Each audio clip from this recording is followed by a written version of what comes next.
आज जो है वो पहली कक्षा में सीख लेता है, आजकल तो नर्सरी में जाके वो आ सीखने लगता है, अंग्रेजी के साथ साथ में जो हिंदी की वर्णमाला है वह भी सीखने लगता है। तो यानी कि पहली में तो कोई बात नहीं, ये चीजें याद नहीं रहती और लंबे समय तक हम पढ़ते हैं, पहले पढ़ते हैं उसके बाद में छूट जाती है, यानी कि अपना जो क्रम है वो नहीं रह पाता है। तो अगर मैं आते ही कहूं कि आपको क अपने ही वर्ग के तृतीय वर्ण में बदल जाएगा, ग में बदल जाएगा, तो विद्यार्थी कई बार तो यही सोचता रहेगा कि क अपने तीसरे में बदल गया, अब क का तीसरा क्या होता है, या तो अपना तीसरा हो जाएगा अगर समझ में नहीं आया तो यानी कि ये चीजें समझने के लिए मैंने आपको सबसे पहले कि हिंदी वर्णमाला का ज्ञान होना आवश्यक है, और हिंदी वर्णमाला में जो स्वर हैं, जो व्यंजन हैं, उनका ज्ञान होना आवश्यक है। तो आपने लिखा है, आप एक बार मैं बता देता हूँ, वो आप चेक कीजिएगा, फिर उसके बाद में जो है हम कोई एक टॉपिक लेंगे वो पढ़ेंगे। हाँ, मैं बता रहा हूँ वापस, ये जो है मैं एक बार वापस आपको बता देता हूँ। ये डायरेक्ट वैसे नहीं मिटता है क्या इरेजर से?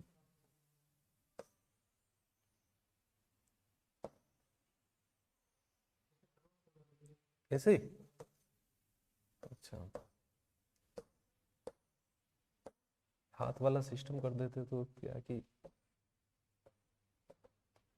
लिखने से फिर क्या मुझे बचना पड़ेगा। अब सुनिए कि इसमें दो होते हैं, जैसे अगर हम बात करें कि वर्ण की, एक होता है वर्ण, प्रत्येक भाषा जो होती है, कौन सा से चलेगा? अच्छा ठीक है, अब दिख रहा है? ठीक है। थोड़ा सा क्या शुरुआत में थोड़ा थोड़ा यूं होगा कि कौन सा कमांड जो है क्या है, जो भी है। तो भाषा होती है, प्रत्येक भाषा क्या है, हम अगर बात करें लैंग्वेज की बात करें कि जैसे जो भी लैंग्वेज है या कोई भी भाषा है तो वो क्या होती है। आज मैं आके आपके सामने अगर फ्रेंच में बोलूं और आप जो है फ्रेंच नहीं समझे, मैं यहाँ हिंदी में बोलूं अगर आप हिंदी में नहीं समझे, तमिल में बोलूं वो नहीं समझे, तो यानी कि विचार जो है मैं अपने किस प्रकार अभिव्यक्त कर पाऊंगा, मेरे जो विचार है वो मैं किस तरह से अभिव्यक्त कर पाऊंगा, आपके जो विचार है वो आप किस तरह से अभिव्यक्त कर पाओगे। यानी कि भाषा जो है, लैंग्वेज जो होती है वो क्या होती है, तो विचार विनिमय, जो भी विचार है अपने विनिमय यानी कि आदान प्रदान, यानी कि विचारों को आदान प्रदान करने का एक जो माध्यम है वो क्या है, भाषा। और उसी भाषा के क्रम में हम बात कर रहे हैं हिंदी की। प्रत्येक जो भाषा होती है उसका अपना एक व्याकरण होता है, जो भी भाषा होगी उसका अपना एक व्याकरण होता है, और व्याकरण के साथ साथ ही प्रत्येक भाषा की अपनी एक लिपि होती है। जो भी भाषा होगी उस भाषा की अपनी एक लिपि होगी। अब लिपि क्या है, तो भाषा जिसमें लिखी जाती है, आपको बता दिया गया कि इसमें यह वर्ण ऐसे लिखा जाएगा, इस प्रकार की इसमें मात्राएं लगेगी। तो ये प्रत्येक भाषा की अपनी एक लिपि होती है, अक्षर होते हैं। तो जैसे कि हिंदी की बात करें, हम जो है हिंदी विषय पढ़ रहे हैं, तो जैसे हिंदी की जो लिपि है, लिपि कौन सी लिपि है, देवनागरी लिपि। कौन सी है, तो देवनागरी लिपि है। और देवनागरी लिपि जो है उसमें वर्ण को दो प्रकार से विभाजित किया है, कि एक तो इसमें होता है स्वर और दूसरा इसमें होता है व्यंजन। एक तो स्वर होगा और दूसरा इसमें होगा व्यंजन। तो ये तो पता चल गया स्वर और व्यंजन।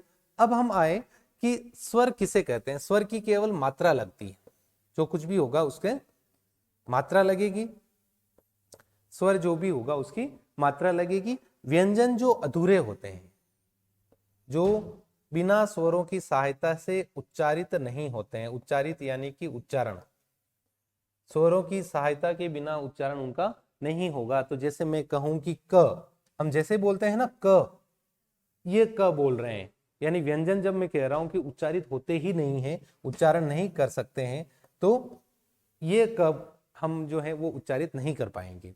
इसको हम जैसे ही बोला क, यानी कि इसमें अ का स्वर हो गया, इसमें क्या हो गया, तो अ का स्वर हो गया, तो ये व्यंजन है।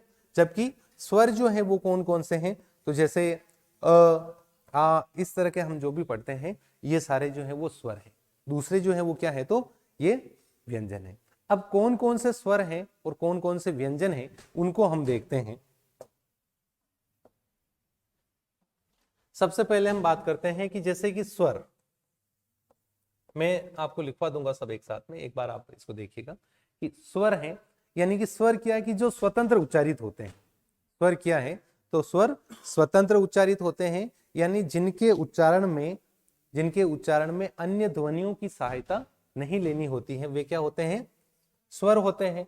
और स्वर की सामान्यतः जो संख्या मानी गई है वो 11 मानी गई है। कौन कौन से हैं, तो वो हम देखते हैं कि जैसे कि अ, आ, ई, ई। हम क्या कि गलत बोलते हैं, गलत सुनते हैं, इसलिए गलत लिखते हैं। अभी मैं आपको आपकी जो व्याकरणिक अशुद्धियां होती हैं उनके ऊपर भी बातचीत करूंगा कि हम बहुत सारे शब्द जो हैं वो ऐसे लिखते हैं। बाहर भी आप जाओगे, मेडिकल स्टोर पर जाओगे, आप मेडिकल स्टोर पर जाते हैं, दवाइयां लिखी हुई रहती है। अब दवाइयां वहां ई बड़ा लिखा हुआ रहता है, जबकि जो दवाइयां हैं वो छोटी होती है, ई की मात्रा जो होती है वो छोटी होती है। उनकी बात करें, उसके पीछे कारण क्या है, हमारे मात्राओं संबंधी अशुद्धियां क्यों होती है कि हम इसको बोलते हैं अ, आ, ई, या तो हम इसको बोलते हैं बड़ी ई। तो बड़ी ई क्यों बोले, कि स्वर है, और स्वर यानी कि क्या, जो हम बोल रहे हैं वो सब स्वर में। अब आपको कोई गाना हो तब आपको यूं कहते हैं ना कि आप स्वर में गाइए, स्वर में गाइए, यानी कि जिसका जिस प्रकार उच्चारण है उसी के अनुरूप आप गाइए। अब देखिए कि अ, आ, ई, यानी कि इसके ऊपर जो बड़ा होता है उसके ऊपर अधिक जोर पड़ता है। यानी कि राम ने कहा कि राम की पुस्तक खो गई। दोनों की, एक में मैंने छोटा लिखा, एक में मैंने बड़ा लिखा। इस तरह से आपके जो की अशुद्धियां होती हैं वह भी धीरे धीरे जो है वो होना कम हो जाएगी, और एक समय ऐसा आएगा कि आप सभी शब्द जो है वो शुद्ध ही लिख पाएंगे। तो यानी कि राम ने कहा कि राम की पुस्तक, तो दोनों की में अंतर तो आपको पता चल रहा है कि छोटा की कब है, बड़ा की कब है, ये तो पता चल रहा है। फिर बात करते हैं अ, आ, ई, ऊ, यानी कि ये जो है इसको आप कहते हो छोटा ऊ, इसको कहते हो आप बड़ा ऊ। यानी कि बट छोटा ऊ बड़ा ऊ यानी ऊ और ऊ है। जैसे मैं कहूं कि रुपया, रुपया, इसको मान लो कि ये मैंने लिखा है कि रुपया, ये क्या है, तो रुपया। और एक मैंने जो लिखा है, ये मैंने लिखा है जैसे रूप। दोनों में अंतर है ना, दोनों रू जो है। अब र में जो मात्रा है वो कैसे पता चलेगी आपको, कि ये जो है र है, इसमें छोटे ऊ की मात्रा जो है उसमें आप ध्यान रखना कि उसमें सीधा ही यहाँ स्पर्श करके इस तरह से किया जाता है। अगर आपको मन में ऐसा तो नहीं आ रहा है कि नहीं ये र में ऐसी मात्रा लगेगी, इस तरह का अजीबोगरीब तो नहीं है ना, ये स्थिति तो ठीक है, चलो ऐसा नहीं होता है, कभी नहीं देखा परखा तो ऐसा देखते ही आप मान लेंगे नहीं ऐसा तो नहीं होता है। अब देखिए कि ये जो रू है इसमें क्या है कि छोटा ऊ, अब जो बड़ा ऊ होगा उसमें गांठ होगी। ये आप ध्यान रखना है कि दोनों में यूं नहीं कि ये जो मात्रा है इसको उल्टा कर देंगे तो ये बड़ा ऊ हो जाएगा या छोटा ऊ आ जाएगा। ठीक है, बिल्कुल सामान्य है। ये रू लिखा आपने और इस तरह से गांठ वाला आपने लिखा है, तो ये जो है वो कौन सा हो गया, बड़ा ऊ हो गया। तो इसमें क्या है कि देखो रूप, हम कैसे ऐसे थोड़ी बोलते हैं कि रूप, रूप थोड़ी बोलते हैं, रूप बोलते हैं। क्या बोलते हैं, रूप, यूं थोड़ी रूप, जैसे रुपया। दोनों का अंतर समझना आप, और ये अंतर समझ लिया आपने छोटी मात्रा और बड़ी मात्रा का। तो इस तरह के सवाल जिनमें मात्राओं संबंधी अशुद्धियां होती हैं वो नहीं होगी, कि जो भी लिखते हैं तो जैसे कि छोटा ई बड़ा ई, उसके बाद में कि मात्रा कम जोर लगेगा अधिक जोर लगेगा, छोटा ऊ कम जोर लगेगा, बड़ा ऊ अधिक जोर लगेगा। जो जैसे रुपया और रूप, रुपया और रूप, इस तरह से ये हो जाएगा। तो रुपया रूप दोनों में अंतर पता चल गया आपको कि कैसे छोटा होगा कैसे बड़ा होगा, और जो बड़ा ऊ होगा उसमें गांठ लगेगी, ये आपको पता है। अब हम आगे आते हैं कि अ आ ई ऊ, उसके बाद में एक आता है री। कई बार इसको अंत में भी लिखा जाता है, अंत में यानी कि जो वर्ण जो स्वर खत्म होते हैं उसके बाद में मध्य में भी आता है, उससे कोई फर्क नहीं पड़ता है। री का स्वर आप जानते ही हो, री जो है लगाया जाता है वो किस में। अभी मैं स्वर और उनकी मात्राएं जो है वो भी आपको बताऊंगा कि किस तरह से मात्राएं जो है वो लगती हैं। अ आ ई ऊ री, और फिर उसके बाद में यहाँ थोड़ा नीचे लिख रहा हूं ए, फिर आई, ए आई। हम दोनों को ए बोलते हैं। हमारा जो उच्चारण है वो, देखो उच्चारण हम अशुद्ध लेखन क्यों करते हैं, हम बचपन से अशुद्ध सुनते आए हैं, अशुद्ध देखते आए हैं, इसलिए अशुद्ध लिखते आए हैं। अशुद्ध सुनना अशुद्ध लिखना तो सारा अशुद्ध ही होता जाएगा, क्योंकि ए आए। तो जैसे कि मैं यहां लिखता हूं कि एक के, दोनों मैंने एक जैसे बोले हैं, एक तो मैंने लिखा है एक और एक के, जबकि वास्तव में इसका उच्चारण जो है वो इस प्रकार होना चाहिए कि एक और ऐक्य, एक और ऐक्य, ऐक्य होता है। हम क्या है कि आई बोलते ए आई, बिल्कुल मैं बेसिक से बात कर रहा हूं। आपको यूं लगेगा कि नहीं ये तो हमें आता है, हम तो निष्णात है इनमें, सब आता जाता है, इनका हमारा नॉलेज का क्यों परीक्षण कर रहे हैं। ठीक है, तो ये उस जड़, वो जो जहां आपके नींव रखी गई थी, अपने ज्ञान की जो नींव रखी गई थी प्रथम कक्षा से, तो मैं तो देखो ज्यादा होशियार नहीं हूं, है ना। मैं तो अगर आपको बताऊं कि 10वीं 12वीं में इतना डल था कि 92% ही बने 10वीं 12वीं में। ठीक, इतना, इससे ज्यादा और हंसोगे कि 10वीं 12वीं में 92 ही बने। दोनों का जोड़ के बता रहा हूं, दोनों का जोड़ के बता रहा हूं आप।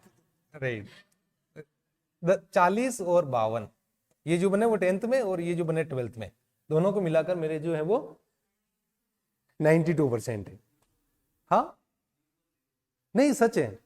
अगर आपको लगे तो मैं राजमंद का हूं और वहां स्कूल का रिकॉर्ड चेक कर लेना, और बाई ग्रेस है। ये तो ये तो जो है, ये मैं सिर्फ इसलिए कि यदि अपने इरादों में जान होती है, हमारे मन में ऐसे लगन होते हैं कि मैं अपने दम पर, मैं अपने ज्ञान के दम पर कुछ भी कर सकता हूं, तो मैं इसलिए बता रहा हूं आपको कि 92% यानी 40% 10वीं में बाई ग्रेस, इसलिए बता रहा हूं कि उसके बावजूद भी अभी मैं जो नौकरी कर रहा हूं मेरी 5वीं सरकारी नौकरी है। मैं सेकंड ग्रेड टीचर हूं विगत 8 वर्षों से, और 8 वर्षों से सेकंड ग्रेड टीचर हूं। ये मेरी जो है वो 5वीं सरकारी नौकरी है। इससे पहले मैं Rajasthan police constable, LDC Rajsamand collected, LDC MLSU जो सुखाड़िया यूनिवर्सिटी है उसमें जियोलॉजी और फिजिक्स में, उसके बाद में सूचना सहायक, और उसके बाद में इसमें जो सेकंड ग्रेड टीचर हैं 2013 की वैकेंसी थी और 14 में मेरा पोस्टिंग हुई थी मेरी। तो कहने का मतलब आप अच्छा प्रयास करते हो। उस समय मुझे लगता था 2 नंबर का मुझे ग्रेट मिला है, गणित में नंबर जो आए थे वो 31 नंबर आए थे, तो मुझे लगता है जी लगाए, मतलब ग्रेट हूं मैं इसलिए जी लगाया है। बाद में पता चला ग्रेस है। ठीक है, तो और फिर उसके बाद आगे का थोड़ा सा और बता दूं, थोड़ा सा और देखिए। फिर उसके बाद में मैंने ग्रेजुएशन किया प्राइवेट। मुझे ऐसा मानना है, मेरा ऐसा मानना है कि इससे विद्यार्थी जो है वो मोटिवेट होंगे कि जब if others can do it why can't we, जब दूसरे कर सकते हैं तो हम क्यों नहीं कर सकते हैं। तो सर जो है ही got only for 92% in 10th and 12th, तो हम भी कर सकते हैं, ऐसा मेरा मानना है। जब मैंने ग्रेजुएट हुआ मैं, और ग्रेजुएट होना होया मैं 45% से, सॉरी 44.57 है एग्जैक्ट तो, लेकिन 45 मान लो आप, 45%। इसमें भी जी लगा है, इसमें भी एक में मेरे साथ में हमेशा जी रहा है, तो यानी कि इसमें जो है वो भी जी लगा है। और उसके बाद में जो है ये यहीं तक है, अशांति जो है वो जब मैं ग्रेजुएट हुआ तब तक ही है। उसके बाद में मैं एमएलएसयू का गोल्ड मेडलिस्ट हूँ। राजस्थानी लिटरेचर में आप लिस्ट चेक करेंगे एमएलएसयू की साइट पर, तो 2018 का मैं राजस्थानी लिटरेचर में गोल्ड मेडलिस्ट हूँ। उसके बाद में हिंदी में जो है मेरी जेआरएफ है, नेट सेट जेआरएफ आप जानते होंगे, मेरी आरपीएससी से स्लेट है मेरी, और नेट है मेरी, और जेआरएफ है। और राजस्थानी लिटरेचर और हिस्ट्री में मेरी नेट है, तो और पीएचडी अभी मेरी चल रही है। तो कहने का मतलब कि अगर आप ये देखेंगे, पुराना देखेंगे, तो पुराना कुछ नहीं, लेकिन अगर आप आज अच्छी मेहनत करते हैं और आज अगर आपको लगता है मैं कर लूंगा, तो मैं कर लूंगा। अन्यथा है कि मेरी किस्मत में लिखा होगा तो मिल जाएगा, तो भाग्य भरोसे रहे और बावड़ा प्रीत करी आकाशी। किस्मत के भरोसे नहीं बैठना है, और प्रतिदिन कुछ न कुछ सीखना है। प्रतिदिन आपको सोचना है आज मैंने क्या पढ़ा, आज मैंने क्या सीखा, इस तरह से। आज अगर ये भी पढ़ रहे हो तो पता होना चाहिए कि मात्राएं कैसे छोटी लगती हैं, मात्राएं कैसे बड़ी लगती हैं, ये सब आपको अच्छे से आना चाहिए। भविष्य में इस प्रकार की जो गलती है वो नहीं हो, इस प्रकार की पुनरावृत्ति नहीं होनी चाहिए। ठीक है, तो आगे और भी बात करेंगे हम। तो जैसे हम क्या कहते हैं, एक बोलते हैं, ऐक्य बोलते हैं, इस तरह से जो है वो चलता रहता है कि एक ऐक्य ये जो भी है वो चलेगा। तो दोनों में अंतर समझ कि अगर मैंने ये लिखा है, तो ये क्या लिखा है मैंने, ऐश्वर्य, ऐश्वर्य नहीं है ना। आपने सुना होगा ऐश्वर्या राय, ऐश्वर्या राय, ऐश्वर्या राय थोड़ी है वो क्या है, ऐश्वर्या राय, है ना। अब लेकिन ये जाके ये प्रयोग अपने कक्षा तक ही सीमित रखना, बाहर जाके बोलोगे किसी को जाके आई के ऐश्वर्या, तो वो सोचेंगे इसको हो क्या गया है ना। तो खैर सोचने वाले सोचते रहे, लेकिन थोड़ा सा क्या है कि इसको हो क्या गया, तो वो अपने की ऐश्वर्या, आगे हम बात करेंगे ए आई ओ औ, ओ औ। अब हम क्या इनको भी ओ ही बोलते रहते हैं कि ये जो है ओ औ होता है। जैसे लोग कहते हैं कि और कैसे हो, और कैसे हो, तो यानी कि और कैसे होगी, ऐसे नहीं और कैसे हो। तो और जो है जैसे युग्म शब्द आप पढ़ोगे कि ये तो और है, और फिर हिंदी में क्या होता है कि सावधानी हटी दुर्घटना घटी। आप एक बिंदी का जो है वो इधर उधर हो जाएगा, तो आपका जो अर्थ का जो है वो अनर्थ हो जाएगा। एक बिंदी भी आपने इधर उधर लगा दी, बिंदी का स्थान जो है वो निर्धारित है। बिंदी कहाँ लगती है, बिंदी कहाँ लगती है, आप लगाते हो ना, आप तो लगाते होंगे, मध्य में लगती है। बिंदी कहाँ लगती है, मध्य में लगती है। तो यानी कि कोई भी शब्द लिखा जाएगा तो उसमें बिंदी जो है वो मध्य में ही होगी। जैसे मैं कहूं कि गंगा, तो यहां मध्य में बिंदी लगेगी। टाइप्ड मैटर होता है, अपने पास में मिलता है कंप्यूटर से, तो उसमें तो क्या होता है कि बिंदी जो है वो क्या मध्य में नहीं आ सकती, तो वहां तो ऐसा होता है कि बिंदी जो है वो यहां लगा दी जाती है, लेकिन बिंदी कहाँ आती है, तो मध्य में आती है। अब हम बात कर रहे हैं कि जैसे ओ और औ को, कि हम जैसे पढ़ते हैं कि मैं आपको लिखवाऊंगा, वृद्धि संधि हम पढ़ेंगे, और मैं बताऊंगा कि यथा धन औचित्य, तो अगर बोलने भी औचित्य बोला है, सही बोला है, तो बच्चे को समझ में आ जाएगा कि औचित्य बोल रहे हैं। नहीं तो क्या हम औचित्य औचित्य बोलते रहते हैं। या आप दवा खाना जाना, और दवा खाना जाने के बाद में आप क्या करना कि औषधि लेके आना। क्या लेके आना, औषधि। अब औषधि लेके आना शिक्षक ने बोला, और शिक्षक ने बोल के भी बच्चों को ये कहा कि औषधि लेके आना, तो बच्चा औषधि लेने गया, और उस मेडिकल स्टोर या दवा खाना वाला हिंदी का है, वो आपको नहीं देगा औषधि। क्यों, औषधि होती नहीं, औषधि होती है, यानी कि औषधि नहीं होके औषधि। और जब बचपन में छोटे थे और पहली कक्षा में आपको बताया होता कि औषधि होती है, औचित्य होता है, तो बच्चा जो है उसी प्रकार बोलता कि ओ और औ में जो है वो भेद कर पाता। तो ये जो है इस प्रकार की भी अशुद्धियां नहीं है, तो ये और यानी कि दूसरा, इसका हम बात करें तो जैसे युग्म शब्द होता है, युग्म शब्द यानी समोच्चारित भिन्नार्थक शब्द।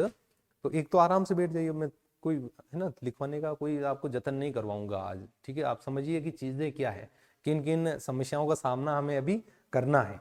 तो और यानी दूसरा, और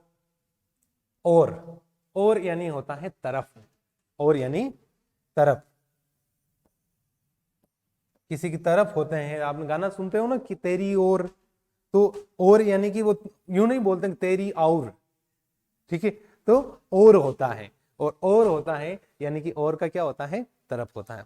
तो यानी कि दोनों का जो अंतर है वो आपको समझना है कि अ आ ई उ री ए आई ओ औ। और वैसे क्या है कि अम और अह जो है वो अयोग वाह के अंतर्गत आते हैं। फिर भी आपने अम और अह जो है, क्योंकि 11 की संख्या में तो ये नहीं आते हैं, बाकी जो है एक तो हम अम पढ़ते हैं, एक हम अह पढ़ते हैं, ये जो है अभी हटा दिए गए। ये जो है अभी सिलेबस में, सिलेबस तो क्या हिंदी वर्णमाला की बात करूं, एक स्टैंडर्ड फॉर्मेट होता है, तो एक स्टैंडर्ड फॉर्मेट में इनको सम्मिलित नहीं किया गया है, वो भी हम आगे चर्चा करेंगे। तो ये तो स्वर तो आपको पता चल गए ऐसे ही। एक बार मौखिक बात कर रहे हैं हम, बेसिक लेवल की बात कर रहे हैं कि क्या क्या चीजें हैं और क्या क्या देखना है। उसके बाद में हम पाठ्यक्रम पर चर्चा करेंगे कि सिलेबस में क्या क्या है। और एक क्या, कई बार मैंने हिंदी क्या काफी टाइम से मैंने पढ़ी है, पढ़ाया है, तो कई बार मुख से ऐसे शब्द निकल जाते हैं अनायास ही, न किसी प्रयास के, कि जो थोड़े जिनका अर्थ थोड़ा क्लिष्ट है। तो कभी कोई शब्द ऐसा समझ में नहीं आया कि इसका क्या होता है, तो वो समझ लेना। मेरा स्कूल जो है वो इंग्लिश मीडियम है, और इंग्लिश मीडियम में मुझे हिंदी पढ़ानी पड़ती है इंग्लिश मीडियम में, क्यों बच्चे जो हैं वो ज़्यादातर अंग्रेजी के हैं, तो आप तो जितना समझ पा रहे हैं उतना वो समझ भी नहीं पाते हैं, कि उनको फिर वापस मुझे अंग्रेजी में बोलता हूँ, उनको मैं गोपनीय बोलता हूँ, तो गोपनीय क्या होता है सर, ठीक है। कई बार तो ऐसा होता है एक शब्द का मैं दूसरा शब्द बताऊं वो भी समझ में नहीं आता है उनको, तो उनका हिंदी इंग्लिश मीनिंग जो है वो फिर मुझे देखना पड़ता है, फिर इंग्लिश में उनको समझ में आता है। आपको कभी ऐसा लगे कि मुझे इसका हिंदी ये जो शब्द बोला ये समझ, मुझे लगता है आपको समझ में आएगा, आएगा ना। जैसे कोई अभी तक तो ऐसा कोई शब्द नहीं है ना जो समझ में नहीं आया, ठीक है। तो ये जो है वर्णमाला है, स्वर है, उसके बाद में हम बात कर रहे हैं दूसरी। ये तो सही किया होगा सभी ने, नोट क्या उसमें जो पहले वाला किया होगा उसमें अगर सुधार करना है तो उसमें सुधार कर लेना, बाकी तो मुझे लगता है कि सही ही करोगे आप। और एक हम क्या करेंगे कि जैसे डेली रूटीन में जो कुछ शब्द ऐसे होते हैं जो याद करने होते हैं, मुहावरे, लोकोक्ति, पर्यायवाची, युग्म शब्द, जो जो अपने सिलेबस होगा, सिलेबस सबके पास होना चाहिए, है सबके पास में, और उसमें हम टिक करके कि एक टारगेट लेके एक समोच्चारित भिन्नार्थक शब्द, तो एक दिन आपको दे दिया घर के लिए समोच्चारित भिन्नार्थक शब्द जो युग्म शब्द होते हैं, फिर 2-4 प्रश्न कर लिए, कुछ शब्द शुद्धि मैं आपको लिखवा दूंगा कि शब्द शुद्धि आप लिखिए। तो ये क्या है कि बार बार करत करत अभ्यास के जड़मती होत सुजान, रसरी आवत जात के सिल पर पड़त निशान। तो अभ्यास करोगे तो अभ्यास करने से बहुत हो जाएगा। मैंने बताया ना आपको, ये सब जो है बाद में इन सबको कैसे मैंने खारिज कर दिया, तो अभ्यास के दम पर, तो यानी कि अभ्यास से ही सब जो है वो होगा। ये आप सुधार कर लेना, मैं नेक्स्ट ले रहा हूं इसमें। अब हम बात करते हैं व्यंजन की, जो अभी आपने लिखा है व्यंजन। व्यंजन जो है अगर परिभाषा की मैं बात करूं तो जो स्वतंत्र उच्चारित नहीं होते हैं, स्वतंत्र उच्चारित नहीं होते हैं यानी कि स्वतंत्र रूप से जो नहीं बोले जाते हैं, यानी कि बिना स्वरों की सहायता के वो नहीं बोले जाते हैं, बिना स्वरों की सहायता से नहीं बोले जाते हैं, यानी स्वरों की सहायता लेके ही।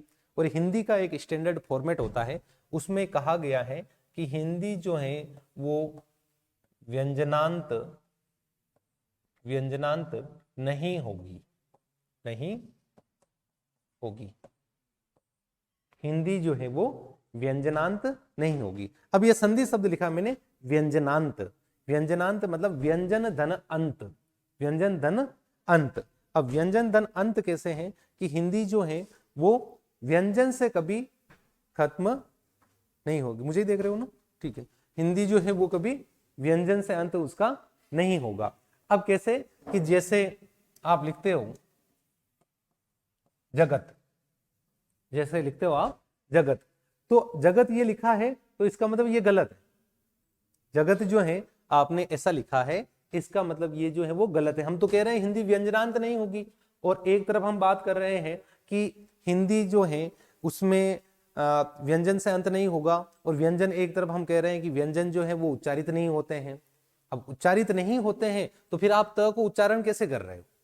तो यानी कि स्टैंडर्ड फॉर्मेट इसका अपनाया गया कि ये जगत जो है, आपने कई बार ऐसा देखा होगा हलंत वाला, तो जगत जो है वो ये पूर्ण होता है, जगत जो भी होगा वो पूर्ण होगा, जगत पूरा होगा, संसद जो है वो पूरा होगा, इस तरह से ये होगा, ये आप ध्यान रखना। अब इसमें कौन कौन से हैं, तो जैसे आपने लिखा होगा कौन कौन से, क ख ग ग और अंग, ये आपको ये जो सबसे पहले सबसे अंत में जो मैंने अंग लिखा है, ये आपको सबसे दुविधा में डालने वाला है, सबसे दुविधा में जो डालता है वो ये डालता है कि जैसे एक जैसे दिखने वाले आ जाते हैं, एक तो ये आ जाता है, ये आ जाता है, एक ये आ जाता है, इसको मैं कहूँगा ए बी सी, है ना, 3 तरह के आ जाते हैं। ये पहले एक तरह का समझ में नहीं आया, फिर दूसरा तीसरा और आ गए। तो ए जो है ये तो क्या है, क वर्ग का पंचम वर्ण है, जिसको हम अंग बोलते हैं। क वर्ग कौन सा है, ये क वर्ग है, इनको क वर्ग, जो हेड है, जो सबसे पहले है, उसका नाम लेके उसको वर्ग बोला जाता है। बोर तो नहीं हो रहे हो रहे हो तो भी पढ़ना पड़ेगा, ध्यान रखना, ठीक है, हो रहे हो तो भी। ओखली में सिर दिया, ओखली में सिर देना यानी कि किसी के लिए कमर कस ली आपने तैयारी करने के लिए, तो फिर अब मुसल या चोट से नहीं डरना चाहिए, ठीक है, तो ओखली में सिर दे रखा है तो पढ़ना ही पड़ेगा। तो क वर्ग है, क ख ग ग अंग, वो अंग है, और ये जो है वो डमरू है। हाँ, हम जैसे बचपन में पढ़ते थे ना, ये ड जो है वो ड कौन सा वाला है, ड जो है वो डमरू वाला है, तो ये जो है वो क्या है, तो ड डमरू वाला है। तो यानी कि ट वर्ग हम पढ़ेंगे, ट ठ ड ढ, तो ड है ये। फिर ये जो है वो अड़ है, ये इसको मैं बाद में आपको डिटेल में बताऊंगा कि इसको जो है वो उत्क्षिप्त बोला जाता है, उत्क्षिप्त, और उत्सिप्त बोला जाता है यानी कि जिनके उच्चारण में जिह्वा की नोक झटके के साथ नीचे गिरती है, ताड़न जात भी इनको कहते हैं। और उत्सिप्त जो है वह कभी भी शब्द के आरंभ में नहीं आते हैं, अंत में या मध्य में आएंगे। ये आप देखोगे, ये जो है ये कभी भी शब्द के आरंभ में नहीं, आरंभ तो पता चलता है शुरुआत में, शुरुआत में नहीं आएगा ये। अब शुरुआत में नहीं आएगा तो फिर कहाँ आएगा, या तो मध्य में या अंत में। और अंतर इन दोनों में कैसे पता चलेगा, तो जैसे मैं 2 शब्द लिखता हूं, ये मैंने क्या लिखा है, गलत बोल रहे, वापस बोलो इसको, बोल ही नहीं पा रहे हो। अब जहां आप सड़क बोले, ये सड़क नहीं, ये सड़क है। हाँ, ये क्या है? सड़क। अब सड़क है, आप सड़क पर चलते हो, कैसे चलते हो? सड़क होती नहीं है, सड़क होती है क्या? केवल दोनों में अंतर कि ये सड़क है और ये जो है वो जैसे बिंदी लगाई और ये जो है वो सड़क है। दोनों में अंतर पता चल गया कि कैसे जीव, मैं कहूंगा कि इनके उच्चारण में जिह्वा की नोक झटके के साथ नीचे गिरेगी, तो पता ही नहीं चलेगा जिह्वा की नोक गिर रही है कि नहीं गिर रही है ना, जिह्वा का ही पता नहीं चल रहा है। तो फिर क्या होगा कि दोनों को हम देखेंगे उच्चारण करके, दोनों में तुलना करेंगे कि यहाँ जो है सड़क है और ये जो है वो सड़क है, तो फिर अपने को पता चल जाएगा। तो ये तो है कि ये बहुरूपी हैं, तीनों एक जैसे दिखते हैं, तीनों अलग हैं, ठीक है, और अलग अलग कुनबे के, अलग अलग खानदान के ये हैं, ठीक है। जैसे कि आप इसी प्रकार दो और पढ़ते हो, एक तो ये पढ़ते हो ट ठ ड ढ, तो ये ढ है, ये ड़ है, ढ और ड़ है, दोनों अलग अलग है ना। और जैसे कि आप घर पढ़ाई करते हो, पढ़ाई की आपने, ये क्या लिखा है मैंने? पढ़ाई है, तो हम कोई पढ़ाई नहीं करते हैं, हम पढ़ाई करते हैं। यानी कि जैसे ही दोनों को आप तुलना करोगे, दोनों को आप लिखोगे, तो आपको पता चल जाएगा कि दोनों जो है वो किस प्रकार से भिन्न है, किस प्रकार से वो अलग है, ये पता रहेगा आपको, ठीक है। अब हम बात करते हैं, जैसे ये पूरा वर्ग हुआ, क वर्ग के बाद में आता है च वर्ग, तो यानी च छ ज ज और य, च छ ज ज और य। अभी मैं किसी के नीचे हलंत नहीं लगा रहा हूं, बाकी व्यंजन में सबके नीचे हलंत आता है, हल चिन्ह जो है वो आता है। च छ ज ज य, ट ठ ड ढ और अण, फिर त थ द ध और न, फिर प, फिर फ, ब, भ और प, फ, ब, भ और म।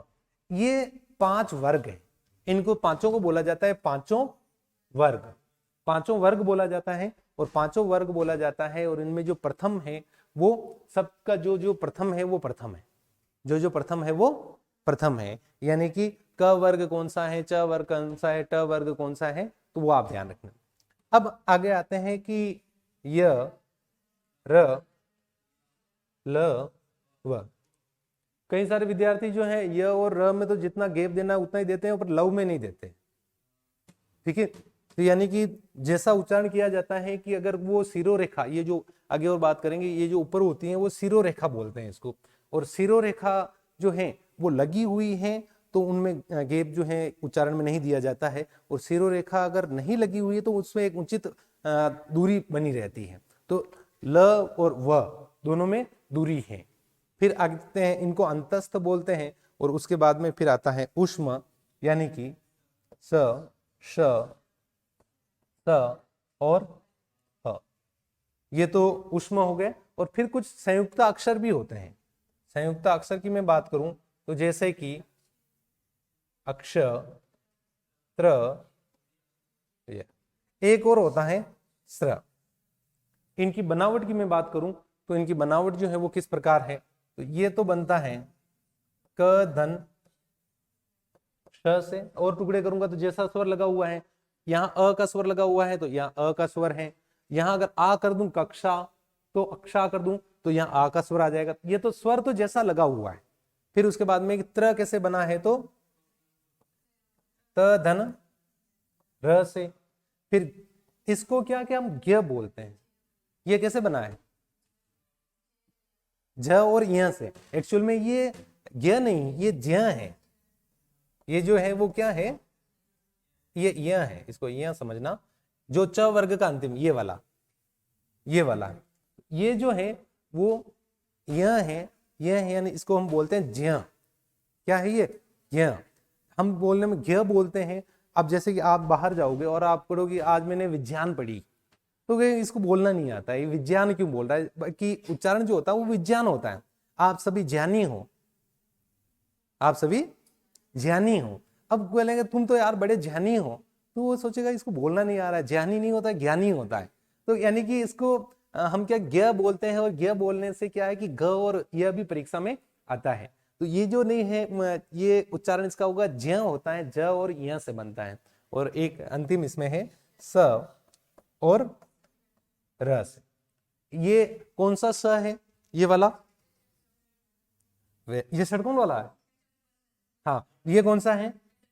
ये, हाँ, ये गलती कर रहे हैं कि ऐसा पढ़ रहे हैं कि पट्टी पहाड़ा लेकर आए, षटकोण वाला है, ये वाला है। ये तालव्य श है, जहां तालु से उच्चारित होता है। ये जो है वो मूर्धन्य स है, ये जो है वो दंत्य स है। बिल्कुल पहली कक्षा के बच्चों की तरह उत्तर नहीं देने कि ये तो षटकोण वाला है, ये सलजम वाला है, ये शक्कर वाला है, जो भी है इस तरह से नहीं देना है आपको कि ये इसके। ठीक है, तो अब आप थोड़ा सा उतार लीजिए, फिर सबके पास फिर सिलेबस है, सिलेबस के अनुसार हम एक एक टॉपिक को लेकर जो है वो शुरुआत करेंगे। मुझे लगता है कि आज के लिए मैं यहीं पर समाप्त करता हूँ, आप ये नोट कर लीजिएगा आराम से, फिर उसके बाद। हाँ,